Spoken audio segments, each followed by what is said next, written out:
अगर आपके मन में हिंदू वर्सेस मुस्लिम, मंदिर वर्सेस मस्जिद, Gita versus Quran, school versus मदरसा, हिंदी वर्सेस उर्दू और माइनॉरिटी को सुन के अगर आपके दिमाग में मुस्लिम और इस्लाम आता है तो आज का वीडियो पूरा देखना। आज के शो में मैं आपको बताने वाला हूं इंडियन कॉन्स्टिट्यूशन के उस आर्टिकल के बारे में जो हिंदू लोगों को मना करता है कि हिंदू लोग, हिंदू कम्युनिटी अपने स्कूल में या गुरुकुलों में गीता नहीं पढ़ा सकते, पुराण नहीं पढ़ा सकते और दूसरे ग्रंथ नहीं पढ़ा सकते।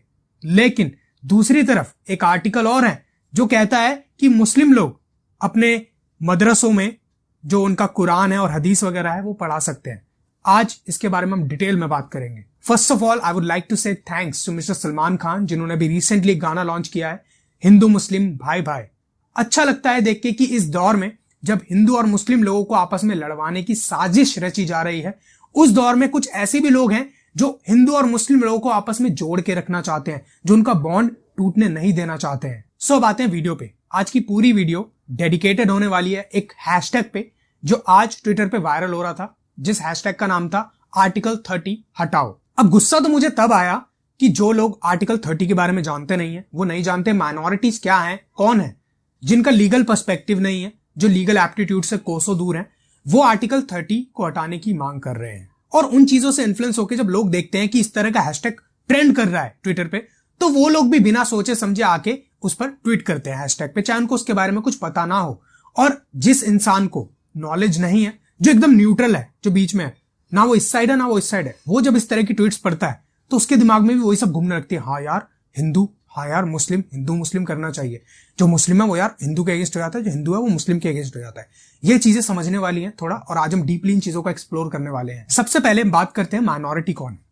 आर्टिकल 30 कहता है कि जो भी माइनॉरिटीज हैं उनके पास राइट है कि वो अपना एजुकेशनल इंस्टीट्यूट, स्कूल्स, कॉलेजेस, किसी भी तरह का एजुकेशनल इंस्टीट्यूट अपना खोल सकते हैं और उसको मैनेज कर सकते हैं, चला सकते हैं। माइनॉरिटी, सिर्फ माइनॉरिटीज। लेकिन यहां पर ट्विटर पर मैं देखता हूं कि माइनॉरिटीज का मतलब है हिंदू और मुस्लिम।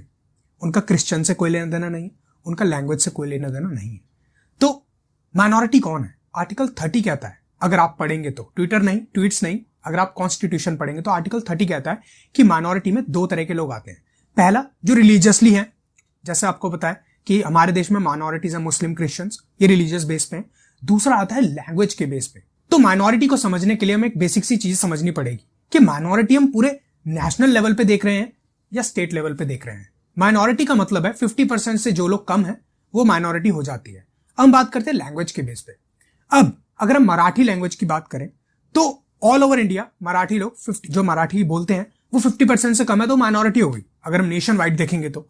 लेकिन अगर हम महाराष्ट्र में चले जाएं, एज्यूम कर लेते हैं, मुझे नहीं पता फैक्ट वो है कि नहीं, लेकिन हम एज्यूम कर लेते हैं कि महाराष्ट्र में वो 50% से ज्यादा है जो लोग मराठी बोलते हैं, तो वहां पर वो माइनॉरिटी नहीं है, वहां पर वो मेजॉरिटी हो जाती है। तो कौन डिसाइड करेगा माइनॉरिटी है या नहीं है मराठी लोग? ये डिपेंड करता है। अब जो लोग ट्विटर पे ट्वीट्स कर रहे हैं उन्हें खुद नहीं पता पहली बात तो माइनॉरिटी क्या है। वो धर्म के बेसिस पे चल रहे हैं, जैसा उनको सिखाया गया है, जैसा उनके सबकॉन्शियस माइंड में इंसर्ट किया गया है। नंबर 1। सेकेंड थिंग, जो लोग इन ट्वीट्स को बिलीव करके उस तरह के फेवर में ट्वीट्स कर रहे हैं, वो ये बात समझिए कि हर किसी के लिए माइनॉरिटी अलग है, हर जगह माइनॉरिटी अलग है। तो आर्टिकल 30 कहता है कि अगर आप कोई ऐसी भाषा बोलते हो जो बहुत ही दुर्लभ है, बहुत यूनिक है, उसको नष्ट ना होने दिया जाए। आप आर्टिकल 30 के अंदर प्रोटेक्शन क्लेम करिए, अपना एजुकेशनल इंस्टीट्यूट खोल सकते हैं ताकि उस लैंग्वेज को प्रोटेक्ट किया जा सके, प्रिजर्व किया जा सके। डजंट मैटर आपकी लैंग्वेज कोडिफाइड है या नहीं, डजंट मैटर आपकी लैंग्वेज की ग्रामर के रूल्स लिखे हैं या नहीं। अगर आपकी लैंग्वेज एक यूनिक है, दुर्लभ है, माइनॉरिटी में 50% से कम लोग उसे बोलते हैं, तो आप डन, 30 में आपको प्रोटेक्शन मिल जाएगी, आप अपना एजुकेशन इंस्टीट्यूट खोल सकते हो, सिर्फ इसलिए ताकि उस चीज को प्रोटेक्ट किया जा सके। जैसा हमारा इंडियन कल्चर है, हम चीजों को प्रिजर्व करके रखते हैं, चाहे वो मॉन्यूमेंट्स हो, चाहे वो हमारे गीता, कुरान, बाइबल हो, मतलब टेक्स्ट हो, रिलीजियस टेक्स्ट हो, या लैंग्वेजेस हो। अब मैं आपको एक इंटरेस्टिंग चीज दिखाता हूं जो मैंने स्क्रीनशॉट लिया। आर्टिकल 30 मदरसों में कुरान हदीस पढ़ाई जाएगी। आर्टिकल 30 में कहीं ने लिखा कुरान, आर्टिकल 30 में कहीं ने लिखा मदरसे, आर्टिकल 30 में कहीं ने लिखा हदीस, आर्टिकल 30 में कहीं ने लिखा मुस्लिम, आर्टिकल 30 में कहीं ने लिखा हिंदू, आर्टिकल 30 में कहीं ने लिखी गीता, आर्टिकल 30 में कोई मंदिर मस्जिद कुछ नहीं है। और गुस्से आएगी वो बात देखिए आप, आर्टिकल 30A कहता है कि स्कूलों, गुरुकुलों में भगवत गीता, वेद, पुराण, ग्रंथ नहीं पढ़ाई जाएगी। आखिर ऐसा क्यों? तो मुझे बहुत गुस्सा आ रहा है, एक सेकंड रुकना। I am back.